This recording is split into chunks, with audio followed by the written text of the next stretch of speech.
No, echando broma. Pero quiero hablarles un poco. El libro de Romanos es un libro maravilloso, pero quiero darles unas pequeñas consideraciones del capítulo 12. Si tú tienes una Biblia, el que no tenga una Biblia puede ponerse al lado de un evangélico para que la pueda leer. Una vida cristiana práctica, una vida cristiana, sabe, no de tanto teoría, porque hay mucha gente que tiene el conocimiento de Dios.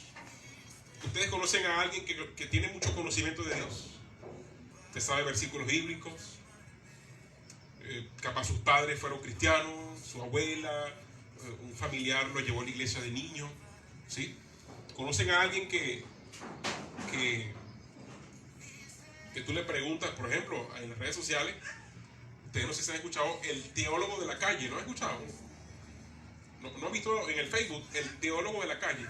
Es un señor que aparentemente es o era indigente, no sé exactamente si ya dejó la indigencia, pero que te conocían mucho de la Biblia. Le preguntaban acerca de cosas bíblicas y él respondía. Sí, se puede hacer esto, si se puede hacer lo otro, ¿por qué la Biblia tiene esto? Incluso le preguntaron cuántos libros tiene la Biblia. Él respondió que tiene 66 libros y los dijo desde Génesis hasta Apocalipsis en orden muy, muy perfecto. Pero sabes, la vida cristiana es mucho más que conocimiento, ¿sí? No es malo, ojo, el conocimiento de Dios no es malo, es necesario conocer a Dios. Pero no un conocimiento desde aquí, óigame bien, desde el intelecto. Usted se puede saber muchos versículos, usted se puede saber muchas cosas importantes de la palabra de Dios, y es importante que tú tengas conocimiento. Pero el conocimiento no lo es todo, ¿sí? ¿Por qué? Porque la Biblia dice que los demonios, dice que ellos creen y tiemblan. Los demonios saben, porque fueron creados por Dios, saben quién es Dios, saben quién es Jesús.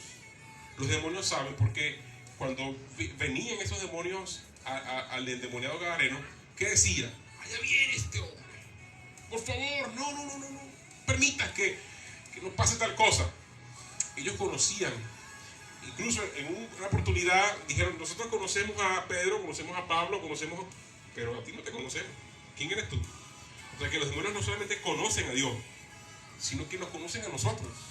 Entonces el conocimiento sí es importante, pero no el conocimiento solamente desde la razón, de aquí desde el intelecto, sino un conocimiento que te ayude, un conocimiento que te dé herramientas para vivir una vida cristiana agradable, una vida cristiana conforme a la voluntad de Dios, ¿sí?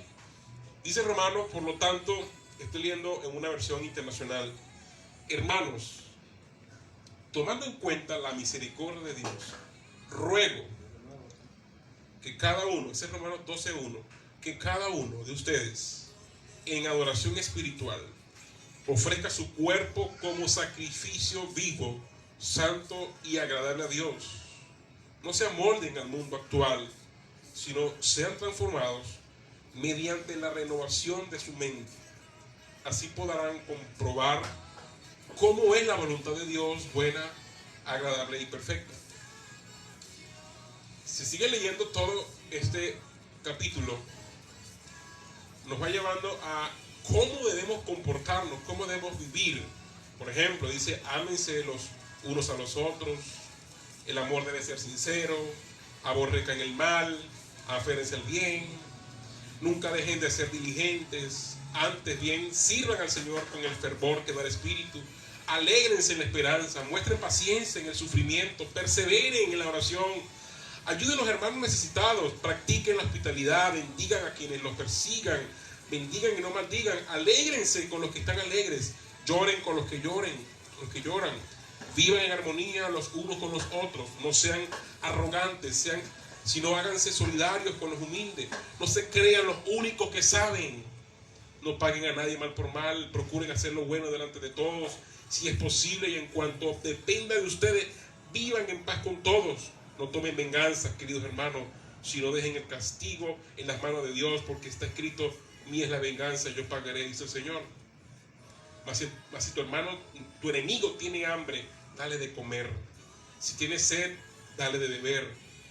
Porque si actúas así, harás que se avergüence de su conducta. No te dejes vencer por el mal, al contrario, vence con el mal, vence el mal con el bien. O sea, estos son consejos que hace el apóstol Pablo, que da el apóstol Pablo, de la manera en como debería vivir un cristiano. Si tú analizas todas esas características, te puedes dar cuenta de que hay muchas cosas que nosotros no hacemos, que nosotros no practicamos, que nosotros no vivimos, sino que el que me la hizo me la paga. Si yo le hice un favor y me lo paga mal, no le hago más favores. Porque esa es la manera como nosotros venimos de una vida, venimos de una herencia pecaminosa, ¿no? De Adán. Así que es natural que nos comportemos de esa manera porque, o pensamos que es normal que nos comportemos de esa manera porque así actúa cualquier persona. Pero ¿sabes una cosa? Nosotros debemos ser la diferencia en medio de un mundo que vive totalmente opuesto a la manera como Dios quiere que nosotros vivamos. Si las personas que tú conoces, tus vecinos, tus amigos, llevan una vida doble, una vida de apariencia, pues tú tienes que simplemente entender que hasta que él no nazca de nuevo, hasta que él no tenga un encuentro con Jesús, hasta que él no entienda realmente lo que significa el Evangelio, pues no va a haber un cambio. Así que, de acuerdo a la Biblia, a la Escritura, habrá una manera peculiar en cómo un cristiano debe pensar, actuar, comportarse, hablar como individuo, en la sociedad, en el hogar, en la iglesia, en los negocios, ¿sí? Incluso entre sus amistades, entre las personas con las que se rodea. Y hay una de las cosas que nos damos cuenta es que a veces lo que sobresale más es una conducta pecaminosa, una vida contraria a la voluntad de Dios. Y más bien, en lugar de ser la sal que le da sabor, que le da sentido a la vida, perdemos ese sazón, perdemos esa sal, y lo único que hace la gente es burlarse de nosotros, pisotearnos el testimonio. Pero no ha sido por culpa de ellos, ha sido por nuestra propia forma de vivir que no se ajusta a los parámetros que establece la Escritura. Por eso que es importante que tú puedas entender que la Biblia no es un libro meramente de conocimiento. La Biblia, la palabra de Dios, es un libro para capacitarte, pero también para transformarte. Y la palabra transformar tiene que ver con eso, cambiar tu manera de ser, cambiar tu forma de vivir. Si tú sigues viviendo de la manera como vivías hace unos años atrás, incluso como antes de ser cristiano, pues déjame decirte que solamente estás siendo un religioso más. Si no hay un cambio de actitud, no hay crecimiento. Por eso el apóstol insiste.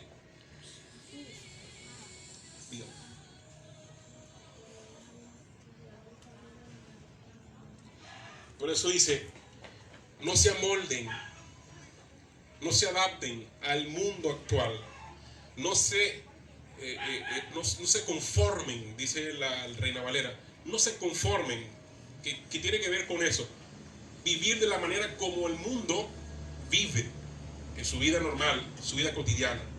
¿Cómo es la vida de una persona que no tiene a Dios, que no tiene a Jesús? Una vida desordenada, una vida vacía, una vida sin límites, una vida sin propósito, una vida totalmente sin sentido de lo que es la vida. Y viven simple y llanamente como las personas con las que se rodea viven. Por eso el apóstol dice, sean transformados mediante la renovación de su entendimiento. En esta versión dice, en la renovación de tu mente. Por eso dice, ama al Señor con todo tu corazón y con toda tu mente. O sea que para que pueda haber un cambio en tu vida, en mi vida, primero que Dios tiene que hacer es un reseteo en tu mente. Y en la mente es donde está el centro de operaciones de tu vida, de tus actitudes, de tu comportamiento, de lo que hablas, de lo que haces. Y si tu mente solamente está llena de cosas superficiales y de cosas que no enriquecen tu vida, eso es lo que tú vas a hacer, eso es lo que tú vas a transmitir. Por eso dice, para que ustedes puedan comprobar cómo es la voluntad de Dios. Oiga bien, la voluntad de Dios, es decir, la manera correcta como Dios quiere que ustedes vivan, que debe ser buena, debe ser agradable, debe ser perfecta. Esto no tiene que ver con decir, bueno, se me quemó la casa, esa es la voluntad de Dios, buena, agradable y perfecta. No, eso no significa eso.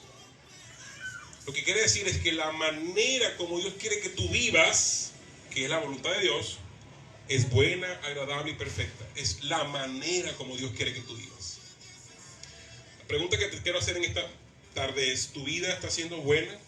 ¿Tu vida es agradable? ¿Tu vida está siendo alineada a la voluntad de Dios? Por eso que es importante que tú puedas saber que el cristianismo o la vida cristiana es mucho más que teorías, que conceptos. La vida cristiana es algo práctico, algo real. En la antigüedad, por ejemplo, en cuanto a la consagración, dice, presentar vuestros cuerpos como sacrificio vivo, dice, agradable, santo. En la antigüedad, para tú poder hacer un ritual, un acto, un pacto delante de Dios, debes llevar un animal vivo al lugar del sacrificio. Y eso significa que el animal, cuando está siendo sacrificado, es llevado vivo y sacrificado vivo en el altar. ¿Qué quiere decir vivo? Que todavía está padeciendo, que todavía está sintiendo el dolor, la angustia de saber que lo van a matar. Ustedes no sé, yo no soy del campo, pero si ustedes llevan un cochino al matadero o llevan un animal con destino a ser sacrificado, a ser matado, el animal percibe eso. El animal sabe que llegó su hora de que lo van a matar. Y por eso se resiste, está ahí luchando, porque sabe que le van a quitar la vida. Pues el sacrificio vivo que Dios quiere no es algo que no debas sentir, que no debas, usted debe doler, en pocas palabras. Usted debe doler. Por eso que cuando habla del servicio a Dios, no es un servicio superficial allí, como que para salir del paso. No, el servicio que tú le debes hacer a Dios es un servicio que te debe doler. Porque cuando tú sacrificas tiempo para Dios, que tienes que levantarte temprano, por ejemplo, o tienes que dejar de hacer otras cosas que son un poco más chéveres quizás, o más agradables, el decir yo voy a congregarme, o yo voy a orar, o yo voy a leer la Biblia por encima de algo que te agrada o que te apetece, allí tú estás sintiendo en carne propia lo que significa el padecer, el doler. El servicio a Dios debe doler. ¿Por qué debe doler? Porque dice, presente su cuerpo. Su cuerpo.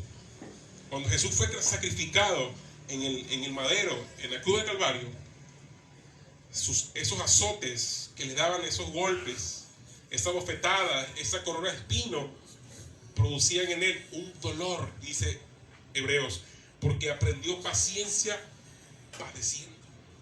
O sea, él no aprendió paciencia en un instituto bíblico, él no aprendió paciencia en un seminario, en un taller, o los 4 pasos para tener paciencia. No, él aprendió paciencia fue padeciendo.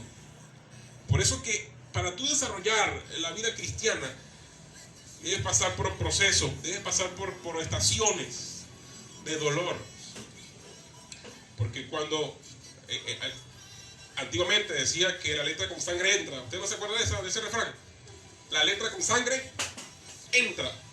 ¿Qué significaba esa expresión? Que a veces el dolor y lo decía en estos días en una entrevista que veíamos con un podcast que veíamos con Nino Lovera, hay un momento en donde el hijo necesita sentir la nalgada. Porque es el límite, es la manera de tú decirle, hasta aquí te puedo permitir ese comportamiento, esa mala actitud. O que a cuántas cachetadas tú debes ya decirle a tu hijo que ya es suficiente que te golpee. ¿Sí? Entonces, el dolor produce en nosotros ese callo, por decirlo de alguna manera, ¿no? Por eso es que cuando usted ve a alguien que toca guitarra, por ejemplo, en mi caso, lo primero que tú le dices al alumno que va a estudiar guitarra es: tienes que aprender a controlar y a manejar el dolor. Yo quiero tocar merengue, bachata, reggaetón, no sé qué, la cosa, sí, está bien, pero primero tienes que pasar por un proceso de dolor, y lo primero que te va a doler son tus dedos. Cuando pises cada cuerda, cuando hagas cada acorde, y ya vengas el segundo, el tercero, el cuarto, el quinto día, tus dedos te van a doler, te van a salir callos en los dedos. Porque ese dolor lo que está produciendo en ti es la resistencia para soportar el proceso que continúa. Entonces, cada actividad que usted hace en el día a día requiere pasar por el dolor, requiere pasar por el proceso. Por eso que la vida cristiana, mis amados, es mucho más que congregarse un domingo. Empieza desde el momento en que tú crees en Jesús, y empieza un proceso de Dios en tu vida. Por eso dice: presenten vuestros cuerpos. En pocas palabras, Jesús, ¿qué hace? Nos compró el cuerpo. Ya tu cuerpo no es tuyo, le pertenece a Dios. Entonces, como ya no hay nada bueno dentro de nosotros, por la herencia que traemos de pecado, por la vida pecaminosa que heredamos del primer hombre, de Adán, entonces la única forma de sacar lo que nos sirve es a través del proceso, y eso genera el dolor.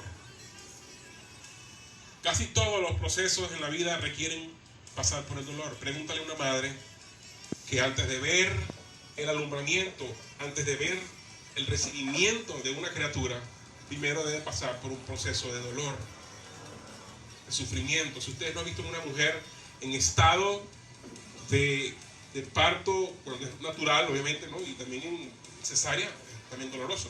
Pero en el caso del parto normal, nos puede decir tu hermana Ingrid, que creo que, si no me equivoco, tuvo un poquito más de 10, ¿no?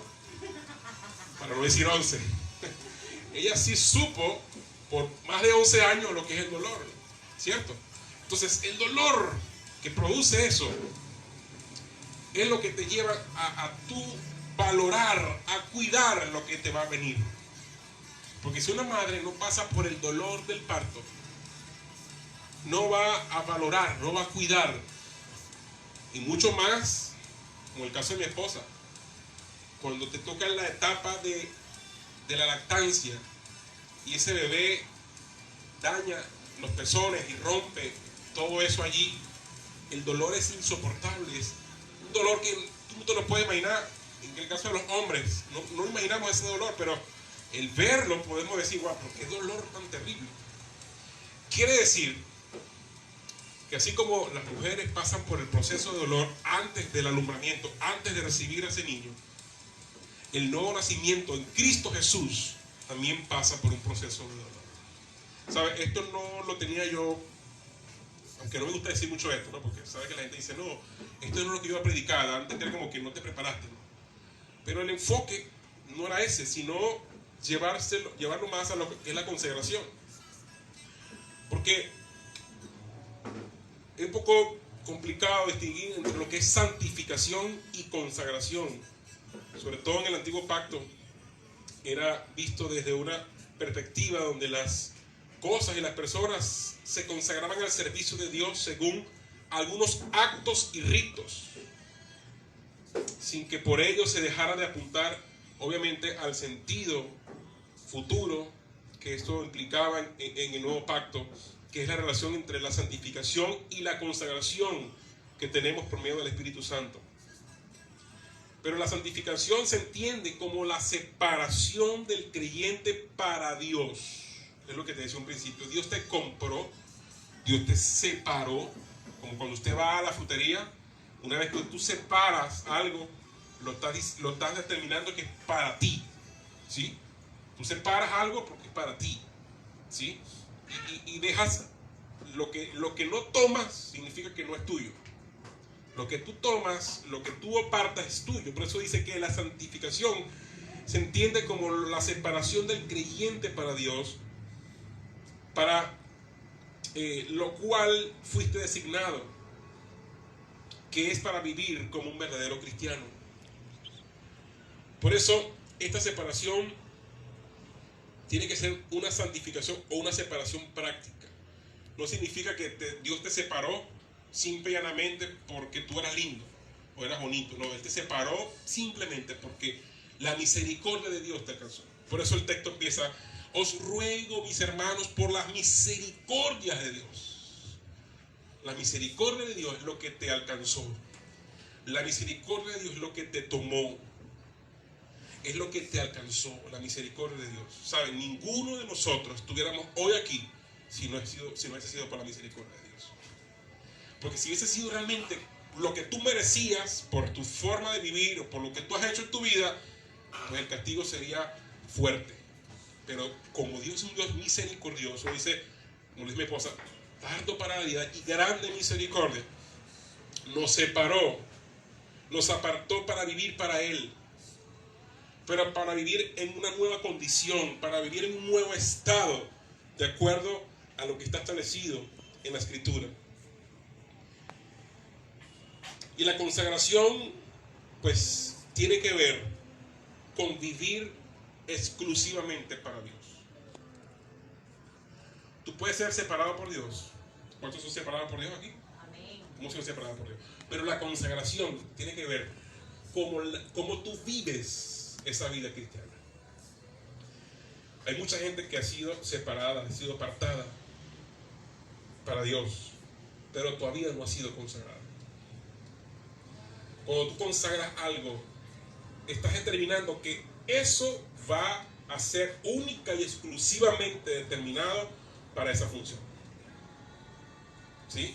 Hay, no sé si las amas de casa saben, hay platos, hay ciertas cosas en la casa que están consagradas para cuando hay un evento importante. Cuando hay algo importante dentro del hogar, usted saca esos platos, esas vajillas, esos cubiertos que son consagrados. No es el que usted usa todos los días, sino que están apartados, están consagrados en un lugar que usted dice, ese es para cuando venga fulano de tal o una visita.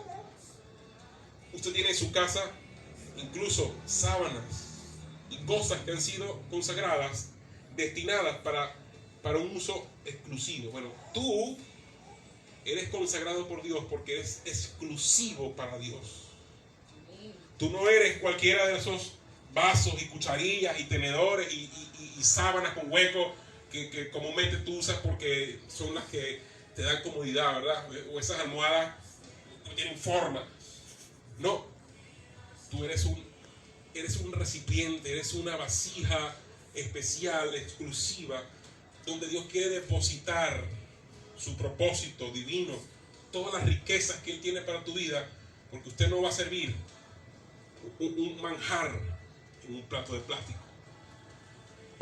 Por más sabroso que sea el plato, usted no lo va a servir en un plato de plástico, y mucho menos si el que lo va a recibir es alguien importante.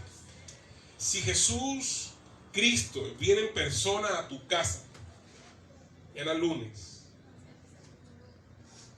a tu casa va el Señor Jesucristo. Pregunto, ¿tienes en tu casa cosas reservadas, apartadas para personas importantes? ¿O crees que lo que tienes en tu casa está como que a la altura, a la medida del nivel de santidad y de pureza que tiene el Señor Jesucristo? Tú dirías, no, pero es que el Señor Jesucristo es humilde. Él me recibiría la arepa en un plato de plástico o de peltre. Él lo tomaría. Sí, Él lo tomaría. Pero Él no te da a ti cosas ni a medias, ni por ahí de lo que consiguió. No, Él te dio lo mejor de su vida. Él te dio lo mejor. Por eso es que cuando se trata de vivir a vida cristiana, muchachos, mis hermanos, no es darle lo que nos sobra. Si me queda tiempo, si me sobra tiempo, si me dan ganas, si quiero, si puedo. No, eso no tiene que estar más nunca en tu mente, porque cuando Jesús vino a la tierra, Él vino y entregó todo por completo por ti y por mí. Entonces, Él merece que lo que tú y yo le ofrezcamos a Dios sea algo bueno, agradable y perfecto, como es lo que Él nos da también. Lleguen a su casa, yo quiero que ustedes lean todo el libro de Romanos, el capítulo 12, y puedan entender que Dios quiere más que una vida religiosa. Él quiere realmente a gente que de verdad viva una vida de santidad, que le agrade a Dios, que viva para Dios.